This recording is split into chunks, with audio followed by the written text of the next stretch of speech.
On vous en parlait déjà hier soir, des espaces sans tabac ont été installés devant 11 écoles du 2e arrondissement. Le premier a été lancé aujourd'hui devant l'école Alix, Élodie Joly et Robin Pical. Des espaces sans tabac devant les écoles, une initiative qui plaît aux parents. C'est une très bonne chose parce que c'est vrai que soumettre les petits ce genre de désagréments, on a déjà assez de pollution, la fumée de cigarette, si on peut s'en passer, c'est très bien. Nos enfants n'ont pas besoin de connaître ça, on a déjà connu ça nous quand on était plus jeunes, ça a fait pas mal de tort je pense pendant un moment et du coup si on peut leur éviter ça, ce serait une très belle chose. Quand les gens fument de toute façon à côté des enfants, on respire, c'est du tabagisme passif, donc les enfants respirent la fumée, les adultes aussi.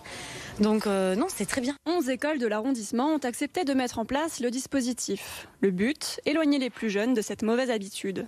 L'école, c'est le lieu de nombreux apprentissages et que c'est l'endroit où on doit être exemplaire, où les parents se doivent aussi de montrer l'exemple. L'idée, c'était d'associer les enfants parce que c'est les futurs fumeurs.